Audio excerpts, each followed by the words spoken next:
ஓம் சாய்ராம். நல்லது நினைப்போம், நல்லதே நடக்கும். ஸ்ரீ சாய்நாத ஸ்தவன மஞ்சரி. ஸ்ரீ கணேசாய நமக.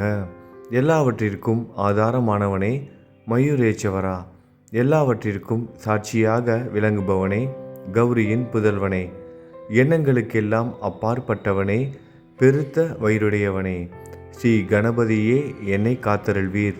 நீ எல்லா பூதகணங்களுக்கும் முதல்வன், தலைவன். எனவே கணேசன் என அழைக்கப்படுகிறாய். நீ எல்லா சாஸ்திரங்களாலும் ஏற்றுக்கொள்ளப்பட்டவன்.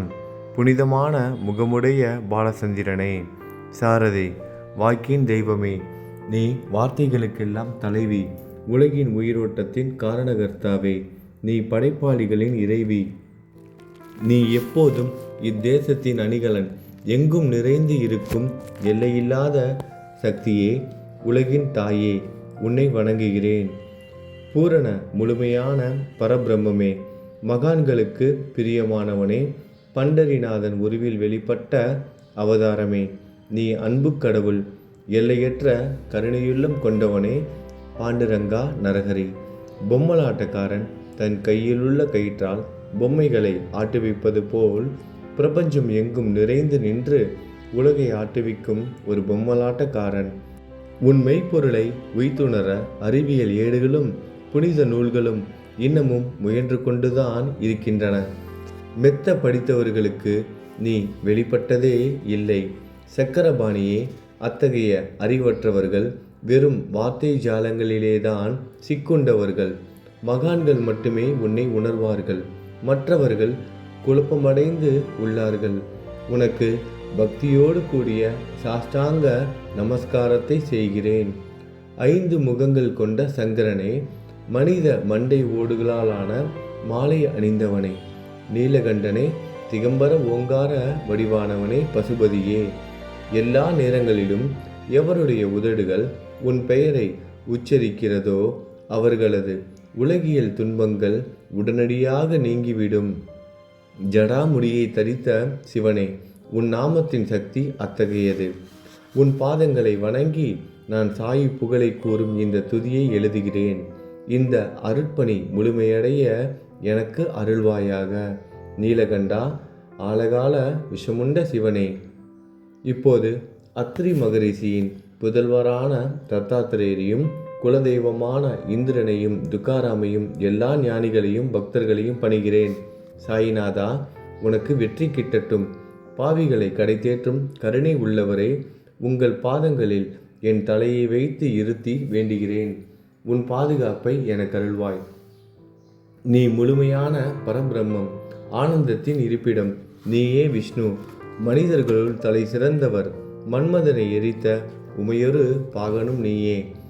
நீ மனித வடிவில் தோன்றிய இறைவன், அறிவு என்னும் ஆகாயத்து சூரியன். நீ கருணை கடல், நீ பிறவி பிணிக்கு ஒரு அருமருந்து. நீ ஏழைகளுக்கும் கீழ்த்தட்டு மக்களுக்கும் விரும்பியதை கொடுக்கும் சிந்தாமணிக்கல். நீ உன் பக்தர்களை பரிசுத்தப்படுத்தும் தெய்வம்.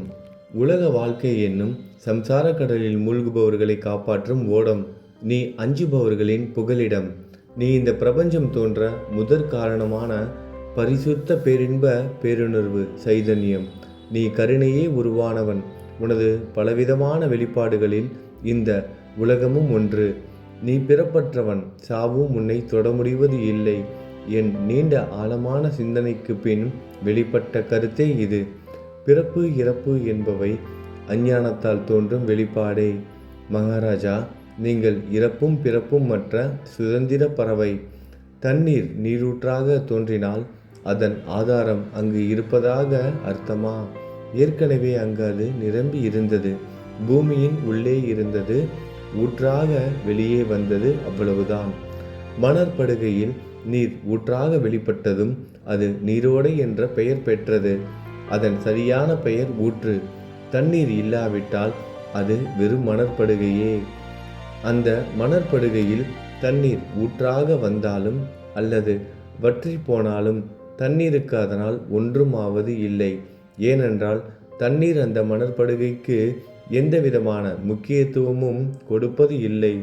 ஆனால் அறியாமையால் மணற்படுகையோ நீர் நிரம்பி இருந்தால் அது பெருமைப்பட்டு கொள்கிறது. ஆகையால் நீர் வற்றியவுடனே அது மிகவும் மனவருத்தம் அடைகிறது. இந்த மனித உடலும் ஒரு விதத்தில் அந்த மணற்படுகை போன்றதே. புனித பேரின்ப நிலையை அந்த நீரூற்றின் தூய தண்ணீருக்கு ஒப்பிடலாம். இம்மாதிரி எண்ணற்ற மணற்படுகைகளை மனித உடல்கள் இருந்த போதிலும் அவற்றில் உள்ள நீர் பேருணர்வு எனப்படும் சைதன்யம் மட்டும் மாறுபடுவதே இல்லை. கருணை உள்ளவரே, நான் உங்களை ஆதியும் அந்தமும் இல்லாதவன், பிறப்பற்றவர் என கூறுவேன். அறியாமை என்னும் மலையை உடைக்க உதவும் இந்திரனின் கையில் இருக்கும் வஜ்ர ஆயுதம். இதுவரை இந்த பூமியில் எத்தனையோ எண்ணற்ற உயிரினங்கள் தோன்றி உள்ளன, இப்போதும் தோன்றிக் கொண்டுதான் இருக்கின்றன. வருங்காலத்தில் மேலும் எண்ணற்ற உருவங்கள் தோன்றதான் போகின்றன. அந்த ஒவ்வொரு தோற்றத்திற்கும் ஒரு தனி உருவமும் பெயரும் கிடைக்கும். இந்த உயிர்கள் ஒவ்வொன்றும் பெயராலும் தோற்றத்தாலும் மட்டுமே இவ்வுலகில் அடையாளம் காட்டப்படுகிறது. ஆகையால் அந்த சுத்த பேருணர்வு நிலையை நீ நான் என்று பிரித்து காட்டுவது சரியல்ல. ஏனென்றால் எது இரண்டாக தோன்ற முடியாதோ அதுவே உண்மையில் பரிசுத்த பேரின்ப பேருணர்வு சைதன்யம் எனப்படும். அது ஒன்றே அனைவரின் உள்ளும் ஆத்மா என்ற பெயரில் உள்ளது. மேலும் உண்மையை சொல்வதானால் அந்த ஒரே ஒரு சுத்த பேரின்ப பேருணர்வு நிலைதான் உலகம் முழுவதும் வியாபித்து இருக்கிறது. அப்படி இருக்கையில் நீ நான் என்ற வேற்றுமைகள் எவ்வாறு இருக்க முடியும்? நீருண்ட மேகத்தில் உள்ள நீரின் தன்மை உலகெங்கிலும் ஒன்றே. ஆனால் அது பூமியை அடைந்ததும் வெவ்வேறு தோற்றங்களை நதி, ஏரி, ஊற்று ஏற்கின்றன.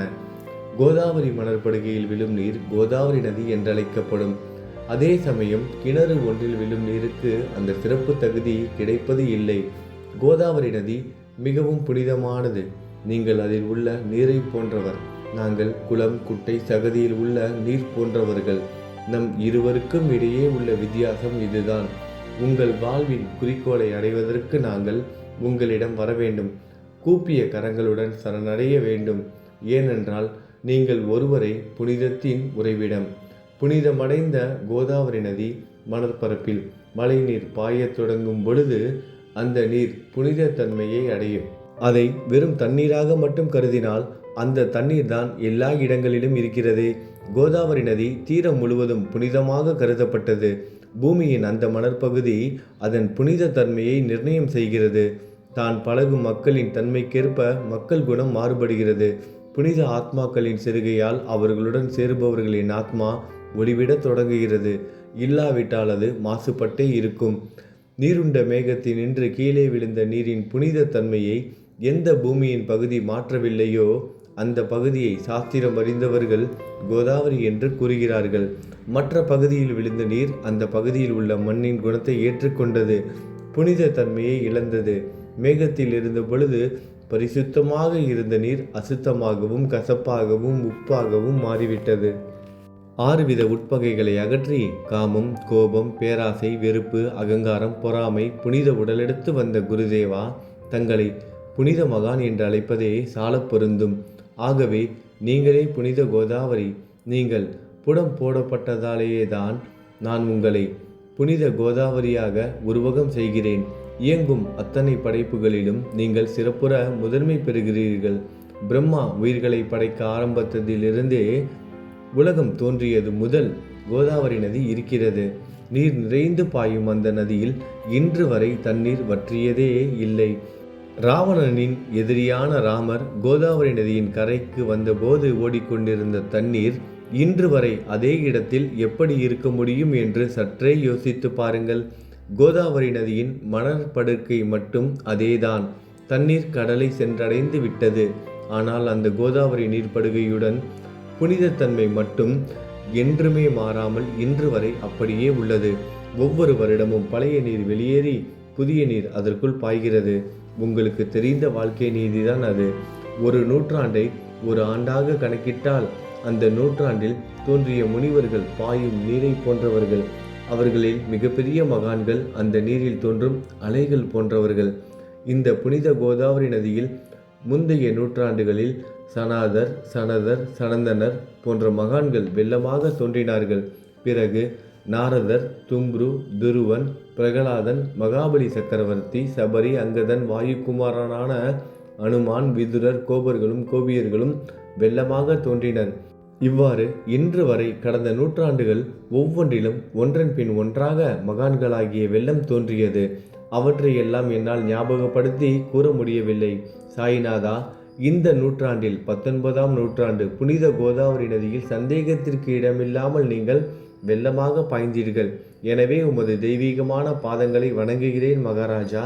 நான் செய்யும் தவறுகளை உங்கள் கவனத்தில் வைத்துக்கொள்ள வேண்டாம் என மன்றாடி கேட்டுக்கொள்கிறேன். நான் ஒரு எளியவன், அறியாதவன், தீய குணங்கள் கொண்ட மிகப்பெரிய பாவி. என்னை புறம் தள்ளி விடாதீர்கள், கைவிட்டு விடாதீர்கள். மட்டமான உலோகத்தையும் தங்கமாக மாற்றும் சக்தி கொண்ட ரசவாதக்கல் இரும்பினுடைய இயற்கையான தன்மைகளை பொருட்படுத்துவது இல்லை. கோதாவரி நதி தன்னுள் கலக்கும் சிறு ஓடைகளை திருப்பி அனுப்புவது இல்லை. அநேக தீய குணங்களை என்னுள் கொண்டவன் நான். உங்களது கருணை மிகுந்த பார்வையால் அவற்றை சடுதியில் அழித்து விடுங்கள். இது மட்டும்தான் உங்கள் அடிமையான தாஸ்கனுவின் வேண்டுகோள். ரசவாத கல்லின் தொடர்பு ஏற்பட்டும் இரும்பின் இயற்கை தன்மைகள் அளிக்கப்படாவிட்டால் குருதேவா, அது ரசவாத கல்லின் பெருமைக்கு இழுக்கு அல்லவா? என்னை பாவியாகவே இருக்கும்படி விட்டு விடாதீர்கள். தங்களை குறைவாக மதிப்பிட்டு கொள்ளாதீர்கள். நீங்கள் ரசவாத கல், நான் இரும்பு. எனக்கு ஏற்படும் இழிவுகள் தங்களுக்கு ஏற்படும் இழிவுகள் அல்லவா? ஒரு குழந்தை தவறு செய்து கொண்டேதான் இருக்கிறது. ஆனால் அதற்காக தாயார் கோபமடைவது இல்லை. இதை தாங்கள் நினைவில் வைத்து கொண்டு எனக்கு உங்கள் அருள் ஆசிகளை தாருங்கள். சத்குரு சாயிநாதா, நீங்கள் எனது கற்பக விருட்சம், சம்சார கடலை கடக்க உதவும் கப்பல். சந்தேகத்திற்கு இடமின்றி நீங்கள் ஒருவர் மட்டுமே என்னை கடை தேற்ற முடியும். நீங்கள் எனக்கு காமதேனுவாகிய பசு. நீங்கள் சிந்தாமணிக்கல், ஞானவானில் சூரியன் தாங்கள். நீங்கள் நற்பண்புகளின் சுரங்கம், ஸ்வர்க்கத்திற்கு ஏறி செல்ல உதவும் ஏணி நீங்கள். புனித செயல்களின் நிறைகள் நிறைய கொண்டவரை, பரிசுத்தமானவரை, சாந்தி மற்றும் பேரின்பத்தின் மொத்த உருவமே, இரண்டாக இல்லாதவரை, வேறுபாடு இல்லாதவரை, அறிவு கடவுளே, குறைகளற்ற முழுமையான அறிவாக உருவெடுத்தவரே, மனிதர்களில் உன்னதமானவரே, சாந்தி மற்றும் மன்னிப்பதின் உறைவிடமே, பக்தர்களின் அடைக்கலமே, என்னை ஆசீர்வதியுங்கள், என்னை ஆசீர்வதியுங்கள். சத்குரு மச்சீந்திரநாதர். கலியுகம் ஆரம்பித்தவுடன் மகாவிஷ்ணுவால் உலகம் உய்ய அனுப்பப்பட்ட 9 நாதர்களில் ஒருவர் நீயே. சிவன் நெற்றிக்கண்ணை திறந்தவுடன் அந்த அக்னியில் தோன்றிய மகாத்மா ஜாலந்தரும் நீயே.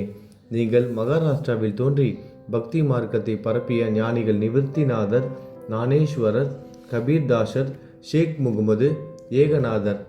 நீங்கள் போதவா தத்தகுருவின் குரு நீங்களே. பண்டரிநாதரின் அடியவர் சாவதா மாலி. நீங்கள் உண்மையில் ஆஞ்சநேயரின் மறு அவதாரம் ராமதாசர். நீங்கள் மகாராஷ்டிர ஞானி பாண்டுரங்கன் மீது அபகங்கள் என்னும் கீர்த்தனை நிறைய இயற்றிய துகாராம். சாயிநாதா, நீங்கள் முஸ்லிம் ஞானி ராம பக்தர். நீங்கள் தத்தாத்திரேயரின் மறு அவதாரம் மாணிக் பிரபு. உங்களது இன்றைய அவதாரம் தோற்றம் மற்றும் உங்களுடைய எண்ணற்ற தன்மைகளை புரிந்து கொள்ள உண்மையில் கடினமாக இருக்கிறது. உங்களது ஜாதி குலம் பற்றிய எதையும் நீங்கள் எவருக்கும் வெளிப்படுத்தியது இல்லை. சிலர் உங்களை முஸ்லீம் என்கிறார்கள், சிலர் உங்களை பிராமணர் என்கிறார்கள். கிருஷ்ணரை போன்று எண்ணற்ற தெய்வீக லீலைகளை செய்வதெல்லாம் உங்களுக்கு ஒரு விளையாட்டு. ஸ்ரீ கிருஷ்ண பரமாத்மாவை பார்த்து உயிர்த்துணர்ந்த பல்வேறு மக்கள் பலவிதமான பெயர்களிட்டு அவரை அழைத்தனர். சிலர் அவரை யதுகுலத்தின் அணிகலன் என்றார்கள். சிலர் அவரை மாடுகள் மேய்க்கும் இடையன் என்றனர். யசோதை அவரை பச்சிலம் குழந்தை என்றாள். கிருஷ்ணனின் மாமனாகிய கம்சன் அவரை மகா காலன், உயிரை குடிக்கும் யமன் என்றான்.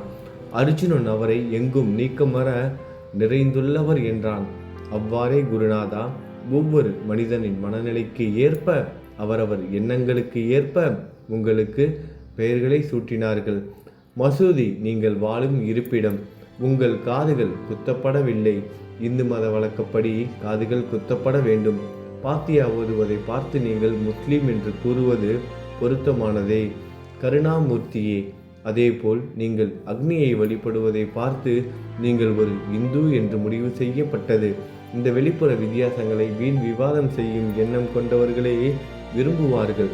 உண்மையான ஞானத்தில் ஆர்வம் கொண்டவர்கள் இந்த வெளிப்புற வேறுபாடுகளுக்கு முக்கியத்துவம் தரமாட்டார்கள். நீங்கள் பிரம்மத்தின் நிலையில் இருக்கிறீர்கள். ஜாதி குலம் போன்றவை உங்களுக்கு முக்கியமில்லை. நீங்கள் எல்லோருக்கும் மேலான உயர்ந்த குருவாகவும் இந்த பிரபஞ்சத்தை படைத்தவராகவும் இருக்கிறீர்கள். முஸ்லீம் இந்துக்களுக்கிடையே பகைமை உணர்வு ஏற்பட்டதால் அவர்களுக்கிடையே இணக்கமான உறவையும் ஒற்றுமையையும் ஏற்படுத்துவதற்காகவே நீங்கள் மசூதியில் அமர்ந்து அக்னி வழிபாட்டை நடத்தி உங்கள் லீலைகளை பக்தர்களுக்கு காட்டினீர்கள். நீங்கள் ஜாதி மதங்களுக்கு அப்பாற்பட்டவர்.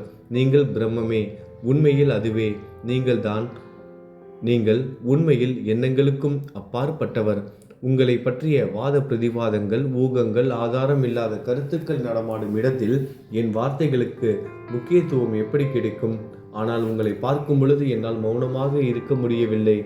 வார்த்தைகளால் போற்றுதலே உலக வழக்கில் உள்ள ஒரே வழக்கம். ஆகையினால் உங்கள் அருளாசியுடன் வார்த்தைகளால் எப்படியெல்லாம் போற்ற முடியுமோ அவ்வண்ணமே போற்றி புகழ்கிறேன். கடவுளின் நிலையை விட மகான்களின் நிலை வேறுபட்டு மிக உயர்ந்ததாகவும் இருக்கும். மகான்களின் அருகில் நான், எனது போன்ற எண்ணங்களுக்கு இடமே இல்லை. கடவுளை வெறுத்ததால் இரணியகசிபுவும் ராவணனும் கொல்லப்பட்டனர். மகான்கள் கைகளால் இத்தகைய துர்சம்பவங்கள் ஏற்பட்டதே இல்லை. அரசன் கோபிசந்தன் முனிவர் ஜாலந்தரை சாணக்குவியலுக்குள் புதைத்தான். ஆனால் அந்த நிலையிலும் அரசரின் அந்த செயலுக்காக அந்த முனிவர் வருத்தப்படவே இல்லை. அரசரின் அந்த செயலுக்கு நேர்மாறாக அந்த அரசனை சம்சார சூழலிலிருந்து விடுவித்து அவனை முக்தியடைய செய்தார். மகான்களின் சக்தி இப்படிப்பட்டதே. அவற்றை விவரித்து கூற முடியாது. மகான்கள் சூரியனை போன்றவர்கள். அவர்கள் கருணை ஒளிவிட்டு பிரகாசிக்கக்கூடியது. மகான்கள் சந்திரனை போல் இதயத்திற்கு ஆறுதல் கொடுப்பவர்கள். சந்திரனின் மேன்மையான ஒளிக்கதிர்கள் போல் அவர்களது அருள் ஒளி வீசும். மகான்கள் இதமளிக்கும் கஸ்தூரி போன்றவர்கள். அவர்கள் அருள் அதன் நறுமணம் போன்றது. மகான்கள் சாறு நிரம்பிய கரும்பு போன்றவர்கள். அவர்களின் அருள் அந்த கரும்பு சாற்றினை போல் இனிப்பானது. நிச்சயமாக மகான்கள் நல்லவர்களிடமும் தீயவர்களிடமும் ஒரே விதமாக நடந்து கொள்கின்றனர். அதற்கும் மேலாக பாவிகளிடம் அவர்கள் காட்டும் அன்பு அளவிட முடியாதது. கோதாவரி நதியில் அழுக்கடைந்த துணிகளை சுத்தம் செய்யப்பட வேண்டி வருகின்றன. சுத்தமான துணிகள் கோதாவரி நதியில் நின்று வெகு தூரத்தில் பெட்டியிலேயே தங்கிவிடுகின்றன. பெட்டியில் வைக்கப்பட்டிருந்த அந்த துணியும் ஒரே ஒரு முறை கோதாவரி மணற்படுகைக்கு நன்றாக துவைப்பதற்காக வந்ததுதான். இந்த ஊமையில் பெட்டிதான் வைகுண்டம், நீங்களே கோதாவரி. கோதாவரி நதிக்கரையே நம்பிக்கை. எல்லா உயிரினங்களும் துணிகள். 6 விதமான மன விகாரங்களே அவற்றை பற்றியுள்ள அழுக்கு. அவை காமம், கோபம், கஞ்சுத்தனம், மதம், பொறாமை, மோகம் என்பவையே. தங்கள் பாதார விந்தங்களை வணங்குவதை கோதாவரியில் செய்யப்படும் புனித குளியல் எல்லா பாவங்களையும் மன அழுக்குகள் போக்கி சமத்தரே எங்களை சுத்தப்படுத்தும். சம்சார வாழ்க்கையில் உழலும் மக்களாகிய நாங்கள் மேலும் மேலும் பாவம் செய்கிறவர்களாக இருக்கிறோம். எனவே மகான்களின் தரிசனம் பெறுவதற்கு நாங்கள் தகுதியுடையவர்கள் ஆகிறோம். கோதாவரி நதியில் தண்ணீர் நிரம்பி உள்ளது. படித்துறையில் துவைப்பதற்காக துணிகள் வருகின்றன. அவை துவைக்கப்பட்டு சுத்தப்படுத்தப்படாவிட்டால் அது கோதாவரி நதிக்கல்லவா இழுக்கை தேடி தரும். நீங்கள் அடர்ந்த இலைகளுடன் கூடிய நிழலையும் குளிர்ச்சியையும் தரும் மரம். உண்மையில் நாங்கள் வழிப்போக்கர்கள். எங்களை 3 வித துக்கங்கள், இயற்கை இடர்பாடுகளால் வரும் துன்பங்கள், நமது உடலுக்கு வரும் நோய் நொடிகள், அஞ்ஞானத்தால் நிரம்பிவிடும் பாவ மூட்டை எனப்படும் வெயில் சுட்டரிக்கின்றன. கருணாமூர்த்தியே, அந்த சுட்டரிக்கும் 3 வித தாபங்களின் வெப்பத்திலிருந்து எங்களை காப்பாற்றும். தங்கள் அன்பு மிகுந்த கருணை என்னும் குளிர் நிழல் இந்த சம்சாரம் என்னும் வாழ்க்கை கடலை கடக்க உதவும் தன்மை கொண்டது. மரத்தின் அடியில் அமர்ந்தும் ஒருவன் சூரியனின் சுட்டரிக்கும் வெப்பத்தை உணர்ந்தால் அந்த மரத்தை நிழல் தரும் மரம் என்று கூற முடியுமா? பாருங்கள், உங்கள் அருளின்றி இந்த உலகில் நல்லது என்பது ஏற்படுவது இல்லை. எனவே தர்மத்தை நிலைநிறுத்துவதற்காக சேஷசாயி பாம்பு படுக்கையில் இருப்பவனே அர்ஜுனனுக்கு நண்பனாக, வழிகாட்டியாக மற்றும் ஆன்மீகவாதியாக மாறினார். சுக்ரீவனின் அன்பினாலேயே விபீடனன் அரசன் ராமனின் நட்பை பெற்றான். ஸ்ரீ ஹரியும் மகான்கள் மூலமாகத்தான் பெருமை பெற்றார். பிரம்மம் உருவமற்றது. எனவே வேதங்களால் அதை வர்ணிக்க முடியவில்லை. பூமியில் அதை மனித உருவில் தோன்ற வைத்து மகான்கள் அதன் உருவமற்ற தன்மையை மாற்றினர். தாமாஜி என்ற பக்தருக்காக பாண்டுரங்கனை ஒரு தாழ்த்தப்பட்ட குலத்தில் பிறக்க வைத்தார். சோகமேளா என்ற பக்தருக்காக உலகின் தெய்வமாகிய இறைவனை இறந்த எருமைகளின் உயிரற்ற உடல்களை எடுக்க வைத்தார். மகான்களின் பெருமையை உணர்ந்த இறைவன் தண்ணீர் சுமந்து உழைத்தார். உண்மையில் மகான்கள் எல்லாவற்றையும் தாங்கும் சக்தியும் சச்சிதானந்த பிரபுவும் ஆகிய இறைவனின் எஜமானர்களே. இதற்கு மேலும் சொல்வதற்கு ஏதும் இல்லை. நீங்களே என் தாயும் தந்தையும். ஷீரடி கிராமத்தில் வசிக்கும் சத்குரு சாயிநாதா பாபா, உங்கள் லீலைகளை எவர் ஒருவராலும் உண்மையிலேயே முழுமையாக புரிந்து கொள்ள முடியாது என்கிற போது சாதாரண மனிதனாகிய நான் எவ்வாறு அவற்றை விளக்க முடியும் என்று கூறுங்கள். எல்லா உயிரினங்களையும் காப்பாற்ற நீங்கள் ஷீரடிக்கு வந்திருக்கிறீர்கள். மண் அகல் விளக்குகளில் வெறும் தண்ணீரை ஊற்றி அவற்றை எரிய வைத்தீர்கள். மிக குறுகிய மரப்பலகையை கொஞ்சம் ஊஞ்சல் படுக்கையாக்கி உங்கள் யோக சக்தியை உங்கள் பக்தர்களுக்கு காட்டினீர்கள். அநேக பெண்களின் மலட்டுத்தன்மையை முழுவதுமாக நீக்கினீர்கள். உதியின் மூலம் அநேக பேரின் வியாதிகளை குணமடைய செய்தீர்கள். இவ்வுலக சம்பந்தமான துன்பங்களை நீக்குவது உங்களுக்கு ஒரு பொருட்டே அல்ல. யானை ஒன்று எறும்பை சுமையாக கருதுமா?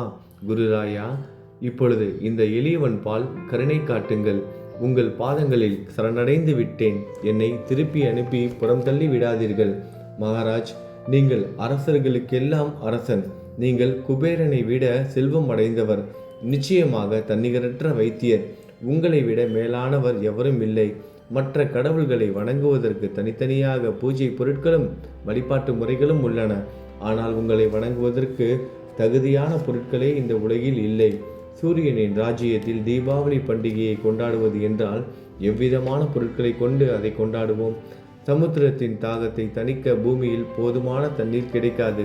நெருப்பை சூடாக்குவதற்கு எங்கிருந்து அக்னியை கொண்டு வருவது? ஸ்ரீ சமர்த்த குருராயா, பூஜை செய்ய உதவும் பொருட்கள் யாவற்றிலும் இருப்பது உன் ஆத்மாவே. ஆரம்பம் முதலே அவை உன் ஒரு பகுதியே. மேலே கூறப்பட்டவை எல்லாம் தத்துவார்த்த ரீதியில் கூறப்பட்டவையே. எனக்கு ஏற்பட்ட அடிப்படையில் கூறப்பட்டவை அல்ல. அனுபவங்கள் இன்றி கூறப்படும் வார்த்தை ஜாலங்கள் வீணே. சம்பிரதாய சடங்குகளின்படி உங்களுக்கு பூஜை செய்ய வேண்டுமென்றால் அதனை செய்வதற்கு தேவையான பூஜை சாமான்கள் என்னிடத்தில் இல்லை என் குருநாதா. கருணையுடையவரை, அடிக்கடி என் கற்பனை திறனின் அடிப்படையில் உங்களுக்கு நான் வழிபாடு செய்கிறேன். அந்த வழிபாட்டை இந்த அடிமையிடமிருந்து ஏற்றுக்கொள்ளுங்கள். இப்போது என் அன்பு கண்ணீரால் உங்கள் கால்களை கழுவுகிறேன். உண்மையான பக்தி என்னும் சந்தனத்தை அரைத்து சாந்தாக்கி உமக்கு இடுகிறேன். அழகிய வார்த்தைகளால் எழுதப்பட்ட இந்த துதி என்னும் கம்னியை உமக்கு அணிவிக்கிறேன். இந்த புகழ் மாலையை உங்கள் கழுத்தை சுற்றி அணிவிக்கிறேன். என் கெட்ட குணங்களை தூபமாக்கி உமக்கு முன் எரிய விடுகிறேன்.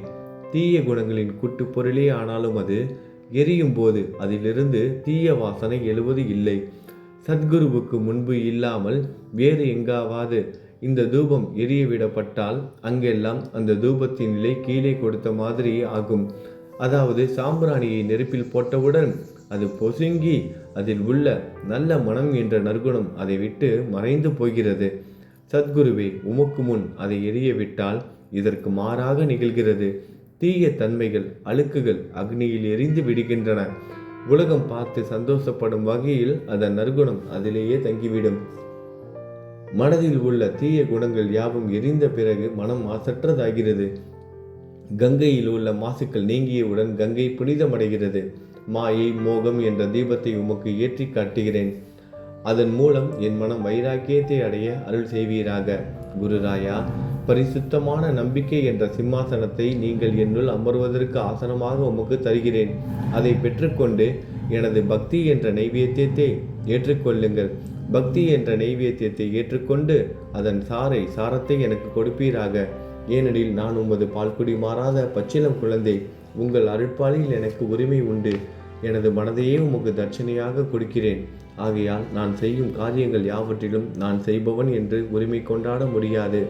ஏனென்றால் நினைக்கும் மனதை தான் உமக்கு அர்ப்பணித்து விட்டேனே. இப்பொழுது பணிவுடன் கூடிய பிரார்த்தனையோடு உங்களை சாஷ்டாங்கமாக நமஸ்காரம் செய்கிறேன். தெய்வீக சாயிநாதா, தயவு செய்து நீங்கள் அதை ஏற்றுக்கொள்ளுங்கள். 8 பிரார்த்தனைகள்.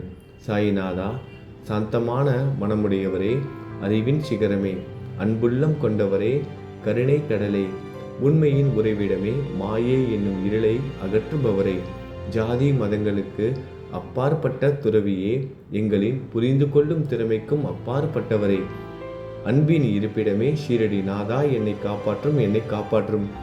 ஞான சூரியனே, ஞானத்தை அளிப்பவரே, எல்லாவித நல்ல செயல்களையும் செய்பவரே, பக்தர்களின் மனங்களில் ஒளிரும் பரமஹம்சரே, தங்களை சரணடைந்தவர்களை காப்பவரே, படைக்கும் தொழில் புரியும் பிரம்மாவே நீங்கள், காக்கும் கடவுள் விஷ்ணுவே நீங்கள், 3 உலகங்களையும், பூவுலகம், சொர்க்கம், நரகம், கடைசியில் லயமடைய செய்யும் ருத்திரனும் சிவனும் நீங்களே. நீங்கள் இல்லாத இடமே இந்த பூமியில் ஏது? எல்லாம் அறிந்த இறைவன் நீங்கள். எங்கள் அனைவரின் இதயங்களிலும் வசிப்பவரும் நீங்களே. எனது எல்லா குற்றங்களையும் மன்னிக்க வேண்டும் என வேண்டி கேட்டுக்கொள்கிறேன். அலைகளாக வரும் சந்தேகங்களையும் மனமயக்கங்களையும் போக்குவீராகுக. நீங்கள் பசு, நான் புதிதாக பிறந்த இளம் கன்று. நீங்கள் சந்திரன், நான் சந்திர காந்தக்கல். தங்கள் பாதங்கள் கங்கை நதி, புண்ணியத்தை தருவதால் பணிவுடன் இந்த அடிமை உங்களுக்கு தலை வணங்குகிறேன். உங்கள் கைகளை என் தலைமீது வைத்து ஆசி கூறுங்கள். கவலைகளும் துன்பங்களும் பறந்தோடட்டும். நான் உங்கள் அடிமை. இந்த 8 துதிகளையும் கூறி நான் உங்களை சாஷ்டாங்கமாக நமஸ்கரிக்கிறேன்.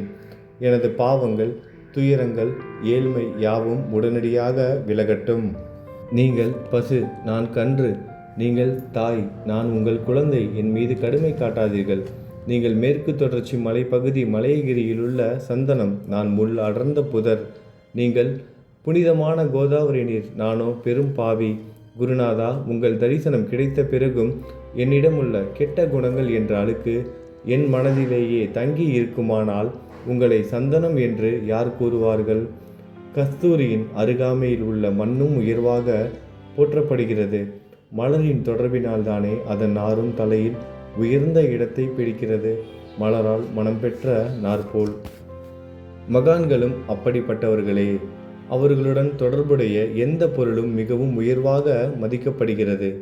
சிவபெருமான் விபூதி, லங்கோடு, நந்தி ஆகியவற்றை ஏற்றுக்கொண்டதால் 8 திக்குகளிலும் அந்த பொருட்கள் புகழப்பெறுகின்றன. இடையர்களை மகிழ்விப்பதற்காக யமுனை நதிக்கரையில் உள்ள பிருந்தாவனத்தில் உலகிற்கெல்லாம் இறைவன் தகிகாலா உரியடி விளையாட்டு என்ற விளையாட்டை விளையாடினான். அதுவும் அறிவுடையோர் மத்தியில் ஏற்றுக்கொள்ளப்பட்டது. ஆகவே நான் பாவியான போதிலும் உங்கள் சேவையில் ஈடுபட்டு உள்ளேன். குருநாதரை, என் நிலைமையை பற்றி மனதில் எண்ணிப்பாரும். குருநாதா, லௌகீக உலகிலோ அல்லது ஆன்மீக வழியிலோ எந்த விஷயங்கள் எல்லாம் எனக்கு சந்தோஷத்தை கொடுக்கும் என என் மனம் சந்தேகமில்லாமல் நம்புகிறதோ அவற்றையெல்லாம் நீங்கள் எனக்கு அளித்தருள வேண்டும். உமது கருணையால் இந்த மாதிரி செய்துவிடும். எனது மனதை அடக்கி விடுங்கள். சமுத்திரங்கள் எல்லாம் தித்திப்பாக மாறினால் பிறகு அவை உப்பு கரிக்குமே என்ற பயம் தோன்றாதே. சமுத்திரத்தை தித்திப்பாக்கும் சக்தி உங்களுக்கு உண்டு. ஆகையால் தான் எனது இந்த வேண்டுகோள். தயவு செய்து இந்த வேண்டுகோளை நிறைவேற்றும். என்னிடம் என்னென்ன குறைகள் உண்டோ அவை அனைத்தும் உங்களுடையதே. ஆத்ம ஞானம் பெற்றவர்களில் முதலிடத்தில் உள்ள உங்களிடம் குறை என்பதை பொருந்தாதே. இப்போது இதற்கு மேலும் நான் ஏன் அதிகம் பேச வேண்டும்? நீங்கள் தான் எனது ஒரே அடைக்கலம். தாயின் இடுப்பில் உள்ள குழந்தை இயல்பாகவே பயமற்று இருக்கும். மகாராஜ், இந்த துதியை எவரவர்கள் அன்புடன் படிக்கிறார்களோ அவர்கள் ஒவ்வொருவரின் ஆசைகளை தயவு செய்து நிறைவேற்றும். இந்த துதியை படிப்பவர்களின் 3 வித தாபங்களையும், இயற்கை இடர்பாடுகளில் வரும் துன்பங்கள், நமது உடலுக்கு வரும் நோய் நொடிகள், அஞ்ஞானத்தால் நிரம்பிவிடும் பாவம் மூட்டை 1 ஆண்டிற்குள் விலகிவிடும் என்பதை இந்த துதிக்கு உங்களது ஆசையாக என்றென்றும் நிரந்தரமாக இருக்கட்டும். குளித்து முடித்துவிட்டு மனதில் முழுமையான நம்பிக்கையுடன் தொடர்ந்து இந்த துதியை பாராயணம் செய்ய வேண்டும். அப்படி முடியாவிட்டால் வாரம் வாரம் வியாழந்தோறும் சத்குருவை வணங்கி அவர் உருவை தியானம் செய்து கொண்டு இந்த துதியை பாராயணம் செய்யுங்கள். இதுவும் கூட முடியாவிட்டால் மாதம் மாதம் வரும் 2 ஏகாதசி தினங்களில் இந்த துதியை பாராயணம் செய்யுங்கள். இது ஏற்படுத்தும் விளைவுகளை பார்த்து அதிசயப்படுவீர்கள். குருமூர்த்தியான சாயிநாதர் இந்த துதியை பாராயணம் செய்பவர்களுக்கு இவ்வுலகியல் ஆசைகளை முழுமையாக உடனடியாக நிறைவேற்றுவார். இந்த துதியை திரும்ப திரும்ப பாராயணம் செய்வதால் முட்டாள்கள் கூர்மையான புத்தியை அடைவார்கள். யாராவது வாழ்நாளாவது குறைவானதாக இருப்பின் இந்த துதியை அவர்கள் படிப்பதால் 100 ஆண்டு காலம் வாழ்வார்கள். இந்த துதியை தொடர்ந்து பாராயணம் செய்து வந்தால், செல்வம் குறைவாக இருந்தால், ஏழையாக இருந்தால், செல்வத்தின் அதிபதி குபேரன் அவர்கள் வீட்டிற்கு வந்து தங்கி அவர்களுக்கு ஏவல் புரிவான். இது சத்தியம், இது சத்தியம், இது சத்தியம் என 3 முறை கூறுகிறேன். குழந்தை செல்வம் இல்லாதவர்கள் இந்த துதியை தொடர்ந்து படித்து வந்தால் குழந்தை செல்வம் பெறுவர். இந்த துதியை படிப்பவர்களின் வியாதிகள் எல்லா பக்கங்களிலும் பறந்தோடிவிடும்.